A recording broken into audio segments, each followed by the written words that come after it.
Welcome to our Sunday morning gathering at Summit Unitarian Universalist Fellowship. We are so glad you've chosen to be with us today, whether you are in the sanctuary or on Zoom.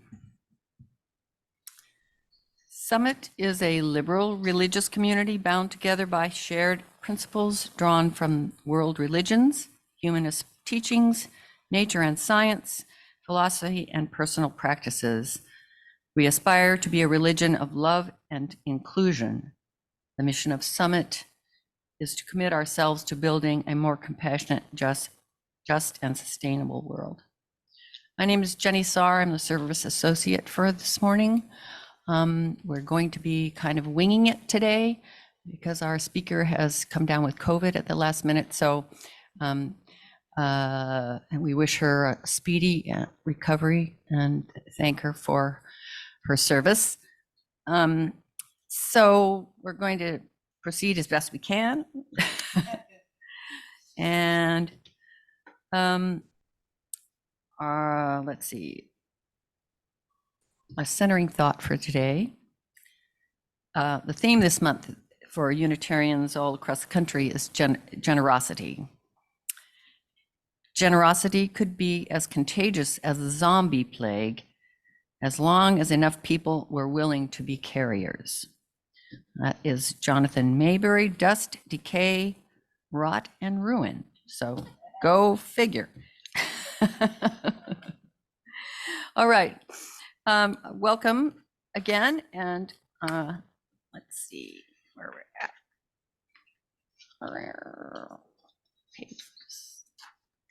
We acknowledge that our fellowship resides on unceded Kumeyaay land. The Kumeyaay have lived on this land for 10,000 years, and it is their home today. We recognize the abusive history of colonization in California and are mindful of our duty to responsibly act from our position of privilege. Chalice lighting.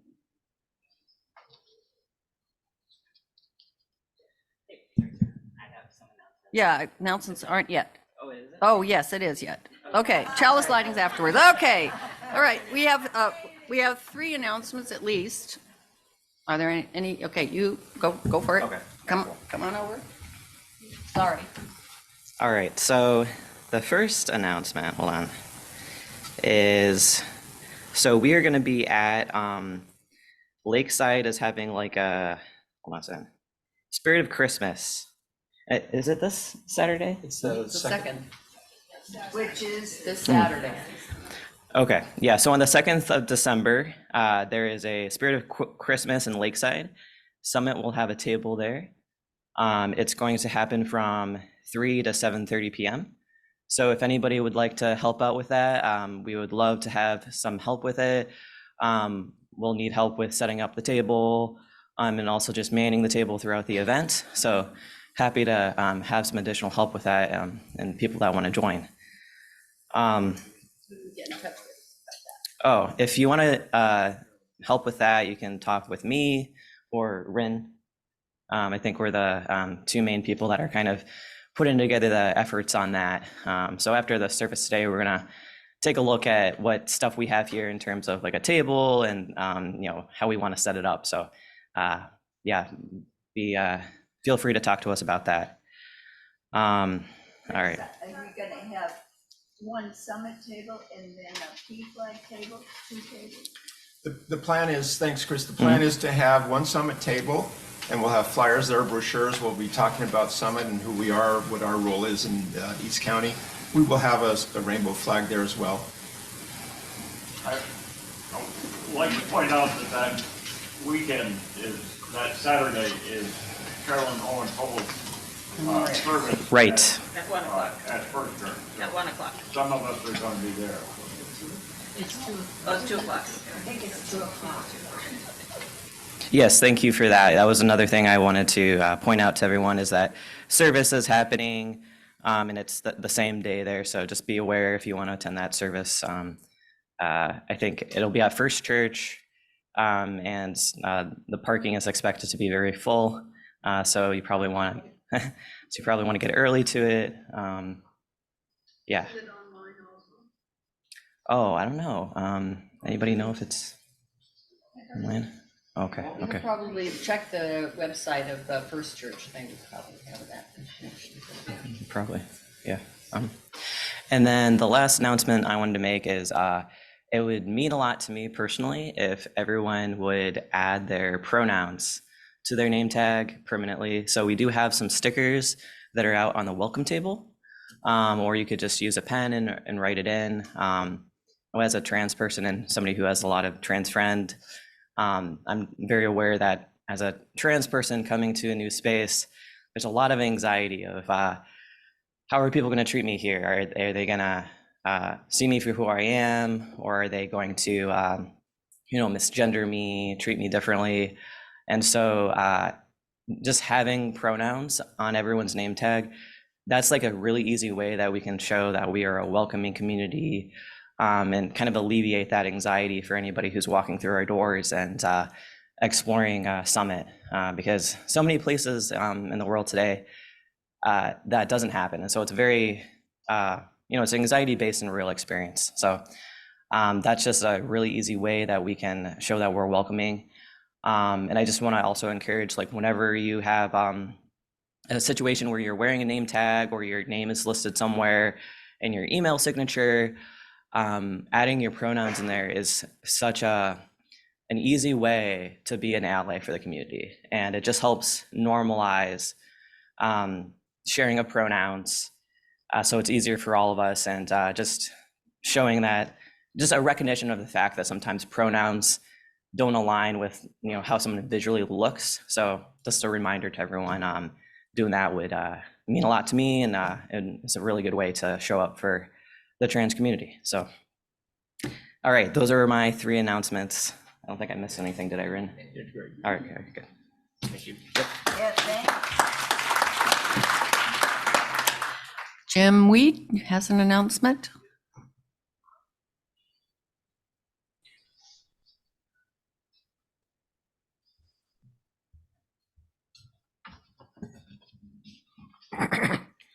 Good morning. As Jenny just mentioned, my name is Jim Weed, and I'm also one of the co-chairs of the Welcoming and Members Committee, and I have a special announcement.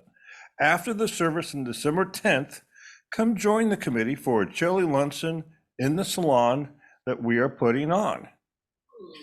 So come for the service to celebrate the Fellowship's RE program, which I gather Mary is still figuring out. But if you look, she has a little helper to help her to help to brainstorm and bounce ideas off of if she doesn't stop looking at Mary. But then after celebrating the RE, stay for the luncheon. So yes, and it's also free. The price is right. So we look forward to seeing you then. Thank you, Jim. We can always be bribed with food. Okay, I have an announcement. Well, typically our little vase back there is empty, except if people bring flowers. And we used to have a committee that had a sign-up sheet, which I think we're going to put back out on our announcement board in the greeting area, and ask people if you have a garden, maybe you'd like to share it. Doesn't have to be flowers; it can be greenery or whatever. And we'll have a sign-up sheet for people to offer flowers as part of the Sunday service. The chalice lighting.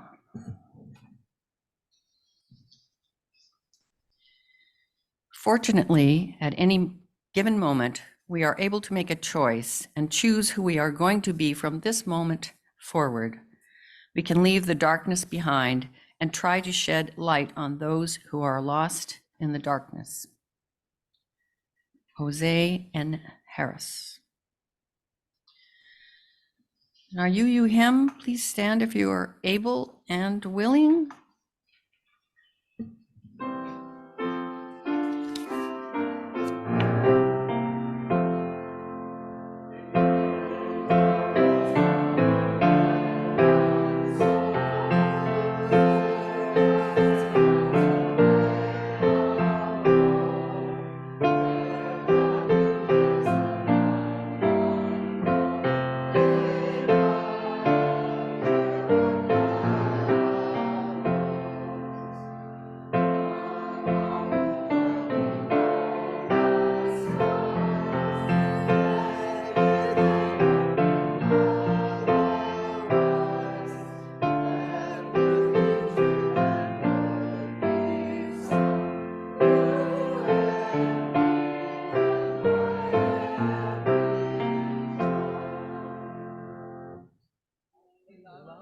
the spirit of this fellowship.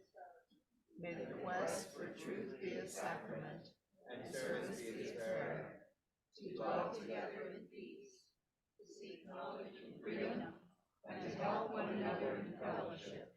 This is our aspiration. Please be seated. So we don't have any children in the sanctuary today, but Mary has something she's going to talk about, and she's got a puppy. What?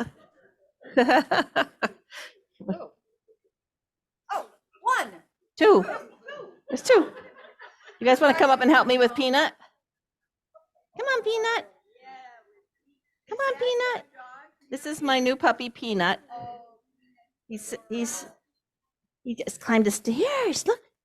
Say hi to Phoenix and Aurora. Now, Peanut is just 7 weeks old. He was born, my neighbor had a litter of 8. And he's half Queensland Heeler, or if you're familiar with Bluey. So he's half Bluey, and the other half is a pug. So he's a Heeler pug combo, so I call him a hug. So, and my name is Mary Carter Vale. I'm your DRE. My pronouns are she, her, and they, them.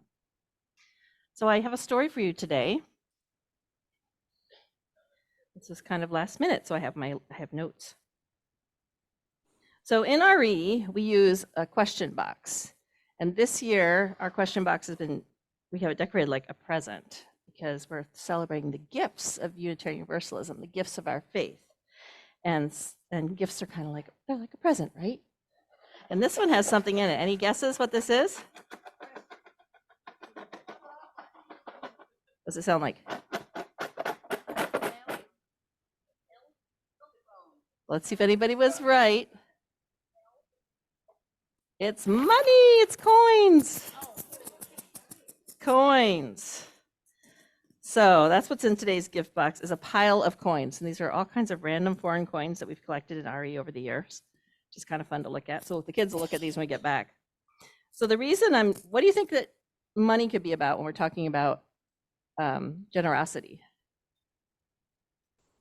It might seem kind of obvious, but what's the gift of money? This gift we have is reminding us that money can't buy everything. You know, we think of money, we think, oh, I'm going to buy some gifts, I'm going to do a thing, but it isn't everything. You know, money can't buy happiness.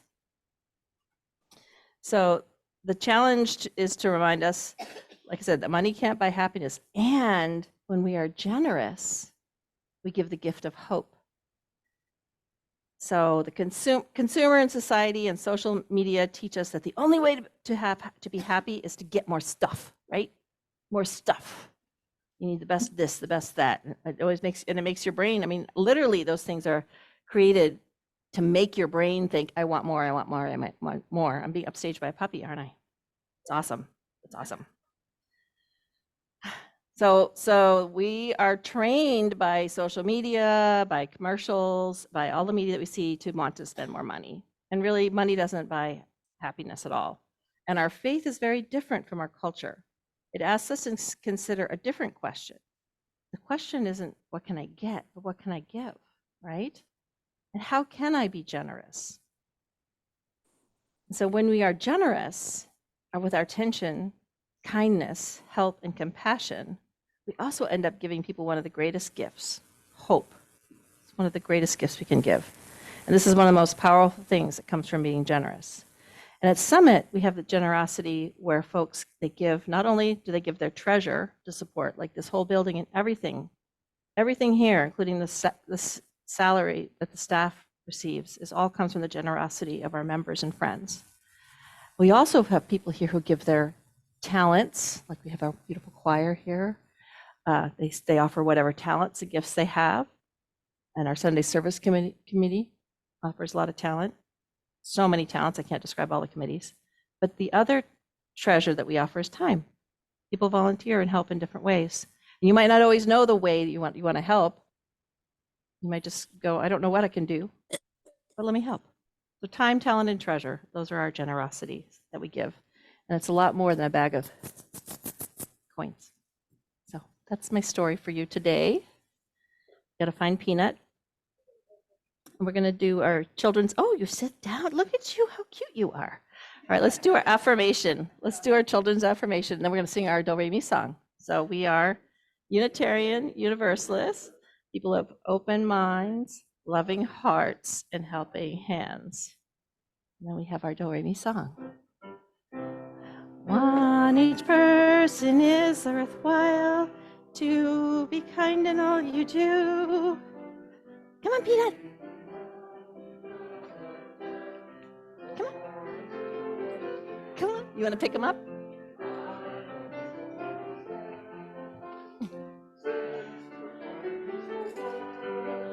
Yeah. The web of life's away. The wo-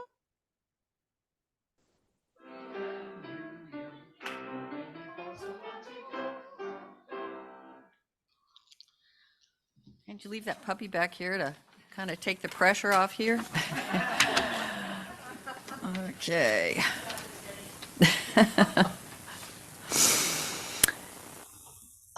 We're going to sing a hymn now, number 68, Come Ye Thankful People. Number 68 in your gray hymnal. You can stand if you feel like it, or stand. You can stand or sit.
Do not let the world make you hard. Do not let the pain make you hate. Do not let the bitterness steal your sweetness.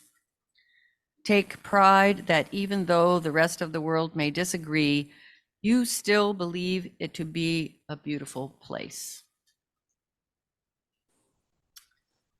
Okay, here's where the confusion begins, or amplifies, I guess you could say. The reflection is, why do we have to feed the old woman? And the question comes after this sort of folk tale that I'm going to read. When I first read, I read it last night, kind of at the last minute, it was given to us late, and I'm going, why do we want to read or hear this? This is like an old folk tale, which everybody's heard and everybody knows, and you kind of very predictable. But as I thought about it, I thought that's the reason we have old folk tales, and why they've survived, you know, hundreds of years in various forms, is to remind us in the simplicity of them, or provoke the question, why do we feed the old woman or anybody? So I'll go ahead and read it as best I can, and then I thought maybe we could actually discuss the question, why do we have to feed the old woman? I have a couple of comments about that when we're done, from experiences that I've had when I was living in Africa, and there's so much poverty there, and you know, people, well, it's people in need everywhere. So, all right, I'll try to abbreviate this if I can. The golden pears. There was once a poor farmer who had nothing in the world but 3 sons and a beautiful pear tree that grew before his cottage. But as his pears were very fine, he said to his son one day that he would send the son to the king and his daughter a basket of their pears for a present. So he plaited a nice basket and lined it with fresh leaves, laid the pears on them, and sent his eldest son with it to make a present to the king and his daughter. Off went the boy to take the pears to the king, saying, "I am handsome and strong and fair, and as soon as the princess sees me and eats these magnificent pears, she will want to marry me." It was autumn, and the sun was hot on his travels, and at last, coming to the wayside fountain, he sat down to drink and rest. A little doubled over woman, old woman, was washing some rags at the same fountain. I don't know if I want to drink out of a fountain where she's washing her rags, but never mind. "And what do you carry in that basket, son?" asked the old woman. "She'll be trying to get my pears by hook or by crook, but I'll fool her," said the lad to himself. A load of sweepings off the road are in my basket if I can turn a penny by selling them," replied the boy in a moody tone, intended to stop further questioning. "Road sweepings," repeated the hag incredulously. "You don't mean it." "But I do mean it," retorted the boy. "Oh, well, if you mean it, no doubt it is so. You will see when you get to your journey's end." And he went on with his journey. Though he was only a lad, even the king had heard of their golden pears, so he had only to say that he had brought some to obtain immediate admittance to the court with the 2 kings and the Spanish princess. "You have brought me some pears, have you, my boy?" said the king in a tone of pleasurable expectation. "Yes, your majesty, and some of the finest golden pears in your majesty's whole empire." The king was so delighted to hear this that he removed the covering of leaves himself, but proportionately great was his fury when he found that under the leaves was nothing but offensive sweepings off the road. And they took him to the dungeon. Meantime, back on the farm, the second brother said, "I don't know what has happened to our brother, but perhaps if I bring a basket to the princess, she will see how very clever I am and want to marry me, and I will make you a rich man too, father." And so his father gave him a basket and pears and covered them with fresh leaves. The second son took the basket and went on his way, even in better spirits than his elder brother, for he had expectations. But the sun was hot, as it had been before, and when he came to the fountain by the wayside, he was glad to sit down to rest and refresh himself. The doubled up old woman stood washing her rags at the fountain. She asked him the same question as she had asked his brother, and as he was sure his brains could prevent him from having to share his bounty with her, he replied, "Stones. I've brought stones for the king's garden." "Stones?" repeated the old woman incredulously. "You don't mean it." "I do mean it," retorted the boy. "Oh, well, if you mean it, no doubt it is so. You will see when you get to your journey's end." And he went on with his journey. Now, this boy was greeted with a little less warmly than his brother, but he was brought before the king. When the king discovered this basket to be filled with rocks, he ordered the second son into the dungeon. Meantime, the year was wearing away, and the promised tidings of good fortune not reaching the farmer, he got very uneasy, not to mention his 2 sons haven't come back. A year later, he's going, "What?" The third son had no pretensions to the strength or good looks or sharpness his brothers boasted. Is that me? Okay. He was a very plain and simple boy, and often had to endure being laughed at by the others for his slowness in school or at the work of the farm. Puppy?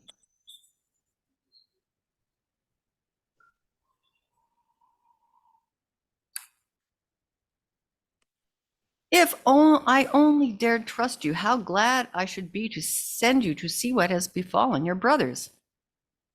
Seeing his father really in distress, his affectionate heart was moved, and he summoned the courage to say he would go and see if he could not find his brothers.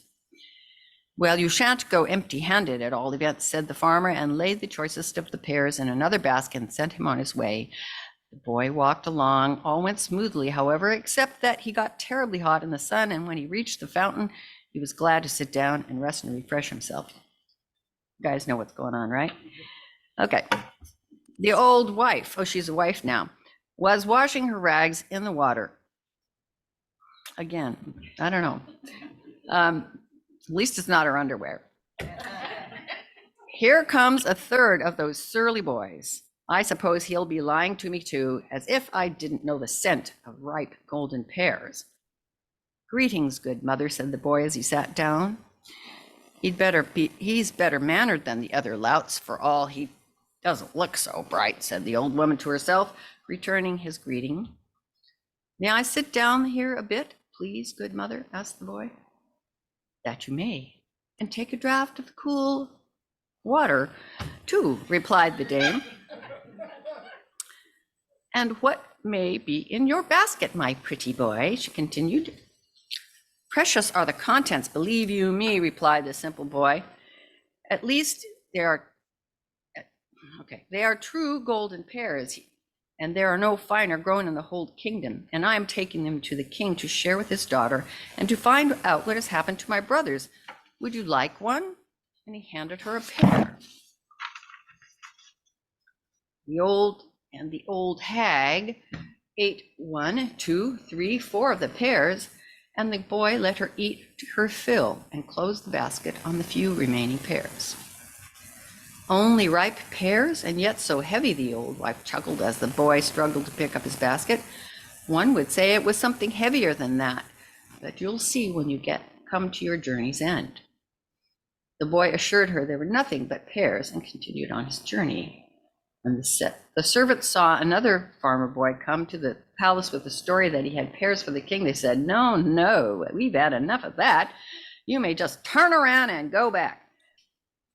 But this poor simple boy was so disappointed at the idea of going back that he sank down on the doorstep and sobbed bitterly. And there he remained sobbing till the king and his daughter happened by. She saw the boy sobbing.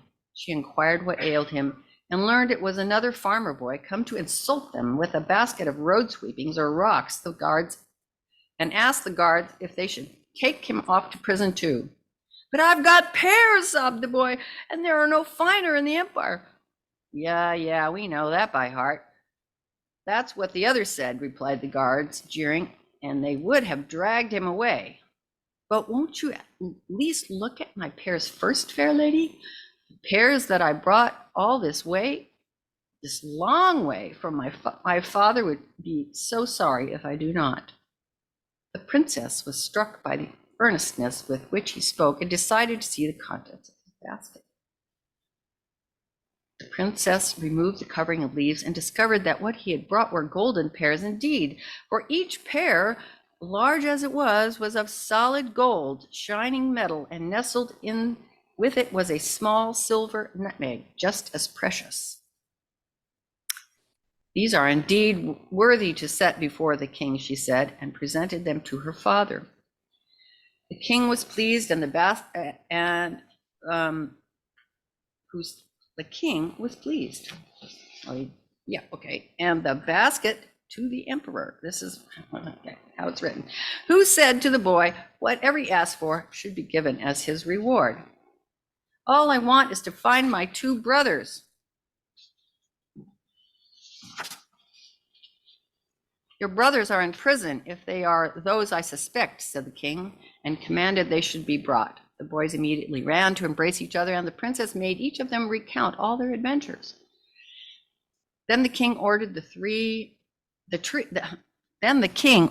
the tree which brought forth such excellent pears should be transplanted to his palace.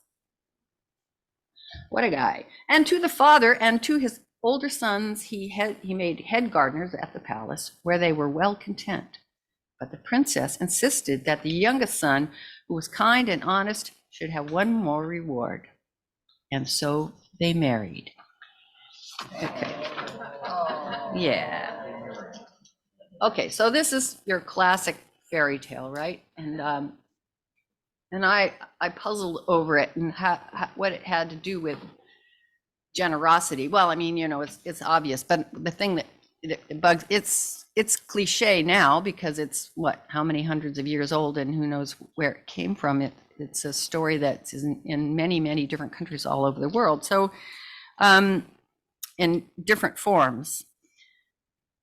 And the moral of the story is obviously if you're generous or and kind and polite and stuff, that your generosity will be rewarded.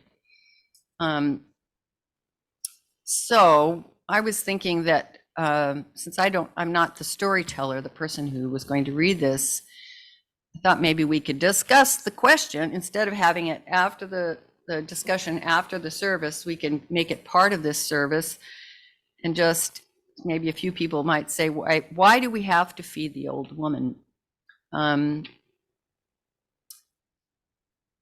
We see people on the street here, so many people, homeless people, and they're standing on the median when you're at a traffic light, and we tend to make judgments about who they are and how they got there and whatever that might be, and that's supposed to relieve us from being kind and generous.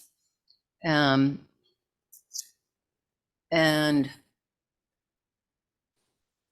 I wanted to share with you a little story that always reminds me to question my reticence to be generous.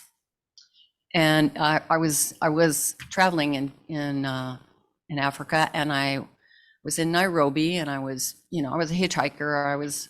Didn't have a lot of money, and I was staying in the sleaziest of places to save money. But I heard about an Ethiopian restaurant that I could go to that was in someone's home. And so the fellow who could take me there through the streets of Nairobi, in a safe way, because this was in a different neighborhood than the tourists usually go to. So this fellow escorted me to this house, and I had a really lovely Ethiopian meal. And on the way back, we were crossing a big, sort of like a playing field where kids might play soccer or something like that. And someone approached us asking for money.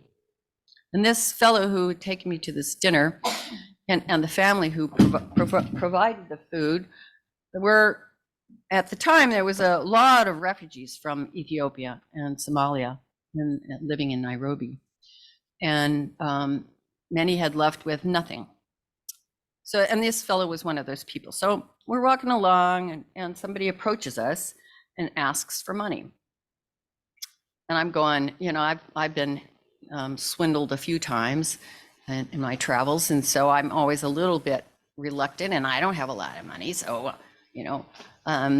so I was kind of this slight hesitation. But this fellow, this Ethiopian refugee, had no hesitation whatsoever. He just pulled out some money and gave it to the guy.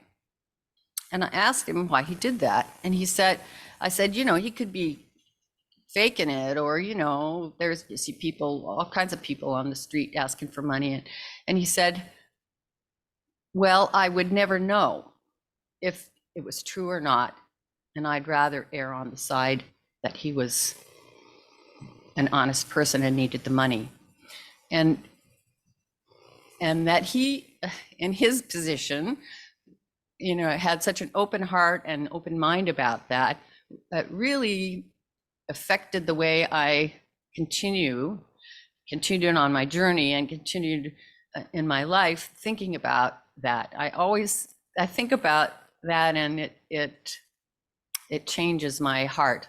And so, that's my little story that goes along with that.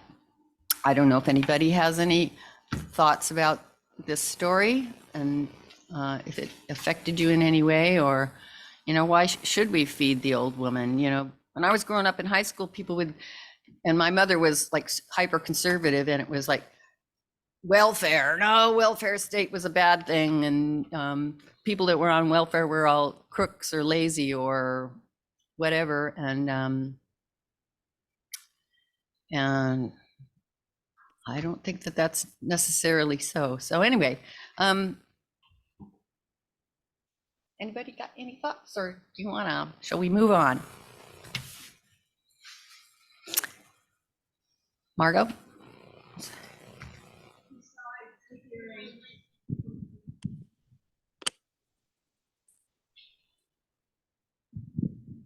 I heard in the story, besides the obviousness of generosity or none, I heard the persistence of truth and endurance. The endurance that these people just kept going. This woman kept going. It was a continuation, and endurance and telling the truth are part of generosity. And I felt particularly at the end, I'm a big believer that giving and receiving are two sides of the same breath. And as you put out, so you receive. And I think as an undercurrent in that story, both those and all those elements were there. Thank you. I was gonna kind of say the same thing of something like what you put out, you get back threefold.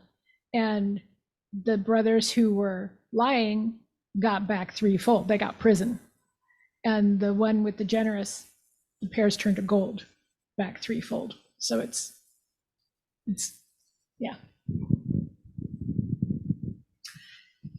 Yeah, I like that story, and I'd like to talk about.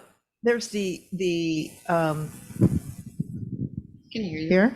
That better? Okay. So there's the concrete of generosity, and then it made me think about the three brothers and how each one operated, how they thought about themselves, the world, and other people, and how they interacted from those concepts. And I'm thinking about being yourself as perhaps a way of generosity, where the third son was just who he was. He was real and authentic, and he just let it be what it was. And I'll share a little personal thing from last night where I came to the concert and I got up and danced, and I hadn't danced for like a million years. And I made a fool of myself, I'm sure. No, you didn't. It was great. But I had a great time. And it was because of the generosity of the lady I sat next to, who I didn't know. And she just got me up to dance. And I think it's great to kind of make a fool of yourself sometimes. I guess I'm thinking of, I'm trying to connect that with generosity of heart, of being ourselves and being real with each other. And I guess letting each other be who they are. I'm going to respond to that because that was one of the problems I had with the story. I think that the other brothers were being who they were at the time. They, if they could have been somebody else, if they would have. And I was wondering how the father managed to raise two boys like that and one boy like the other one, when they all lived in the same place and stuff. So, and that's to me also the idea of judgment and the bitterness, letting people are, this is a little too kind of simplistic reward and punishment kind of idea. And I kind of trying to move away from that a little bit. But one thing that happened today when last night when I was reading this, and I'm kind of rolling my eyes and I don't know if I can do this and yada, yada, yada. And then this morning I put on this coat, which is my Christmas coat. And I only wear it like once or twice a year. I hadn't worn it for a year. I put my hand in the pocket and I felt a piece of paper and I just went on doing stuff. And then I put my hand back in and I pulled out $50. So I'm going, maybe this works. changing your mind, trying to be open to the way things are and how they come to you and that sort of thing. So there you go. All right, is that enough? We move on. Okay, Just one last quick thing. yes, I'm sorry. Sorry. Okay, yeah. Just 1-0? one Oh, last no. quick thing. The 1-0, other thing one. that you just brought out, and I thought of in the story too, was if we let go of assumptions, and we let go of, oh, it can't happen, then it usually happens. And, surprises show up. They just do. But if you've got it fixed in your head, it's going to only be this way. So letting go is a wonderful, letting go of aspiration, letting go of assumptions about things, or one interpretation Yeah. is a lovely way to do that. Okay. 1-0 had wanted to say something.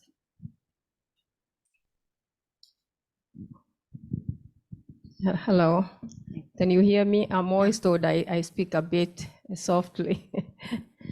Yeah, one thing about generosity, the way I look at it is that I don't become, I'm not generous because I want anything back about the multiplying and all that. But it's how I feel when I'm generous. And I think I go along with what Dr. Dyer says, and I hope I got the gist of what he says, that when you are generous to somebody, or if you help somebody or give somebody something, the dopamine, is it dopamine? Would, yes, of that person raises, and yours does too. And even the observer who sees that generosity experiences the same. Mhm. Yeah, so Yeah. that's the way it multiplies. And the other thing about the two brothers, I don't think they had ill will against the woman. They were so protective that their father entrusted them to these golden baskets. But the youngest boy, I think he didn't know better. He was too innocent. He was younger. He was too innocent. So I don't think it's really very complicated, well, according to me. And I also have a similar story to what you told us about the Ethiopian man. Yeah. When I was in high school, my hometown is called Nakuru. It's between Nairobi, you are there, Nairobi and Kisumu, halfway. That's where I was born and raised, and I went to high school there. And it was such a hard period of my life that one day I was just walking the streets, window shopping, not window shopping, just looking around.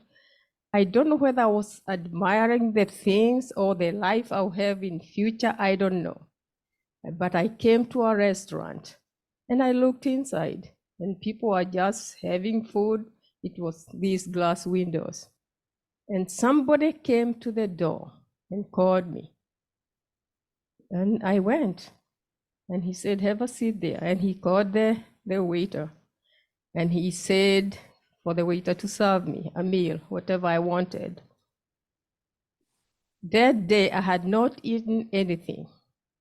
And I didn't even know when I was going to eat next. And I have done so many things because of just that one meal that I got for free. Somebody who didn't know me, I ate, and I finished and I left. Yeah, so like you said, you don't know the situation the other person is in. Yeah, right. Yes. I like that your perspective on the other two brothers. I hadn't even thought about that, but that was really, yeah, that's good. All right, thank you. Ooh, one more comment, and then we're going to sing. I think. No, we're going to have the offering. Yeah. Yeah. Became just generous. One of the things I was doing during the story was looking how the Unitarian Universalist principles and purposes might apply. And I thought the third son seemed to be living the inherent worth and dignity of every person with his interaction with the older woman. He also seemed to be trying to live a certain part of justice, equity, and compassion in human relations with his willingness to share the pairs with her, as well as he seemed to have a little bit of respect for the interdependent web of all existence of which we are part. I mean, he seemed to treat her no differently than anyone else. And I think that's something that at least I'm constantly trying to strive for and often fall short. But I thought, this was a good example of someone trying to do that, whether they fully understood what they were doing or not. Very good. Well, speaking of generosity, it's time for our offering.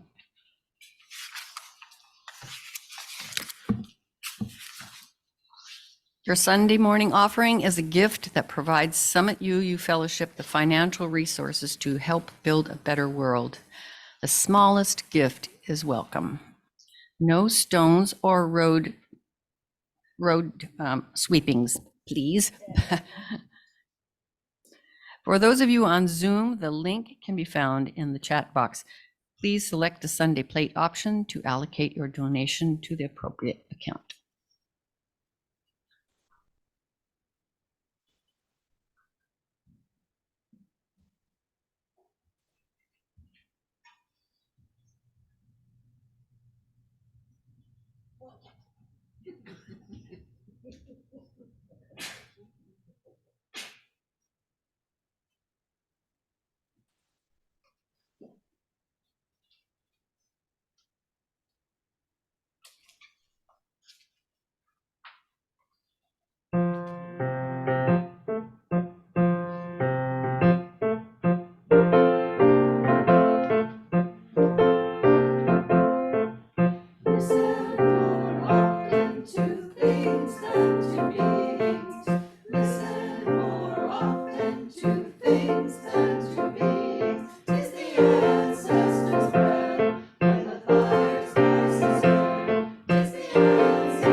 we all get to sing, right? Closing hymn, number 218 in the gray hymnal. Who can say? Can, yes? And you may stand if you're ready.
This is a quote that you brought, I think, a couple of weeks ago. Do all the good you can, by all the means you can, in all the ways you can, in all the places you can, at all the times you can, to all the people you can, as long as you ever can. John Wesley. Okay, let's, I think we can do the closing circle song, and then, since we've had our discussion, we can go to the salon. Would that work for everybody? Okay.